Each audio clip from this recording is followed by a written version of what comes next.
After feeding, cradle the baby's chin in your hand. Hold baby by the neck or restrict breathing. Tilt a sitting position on your knee.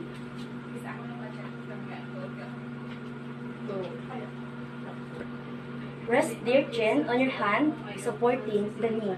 Start. Rest their chin on your hand, supporting the neck. Pat the baby's back gently or stroke with an upward motion.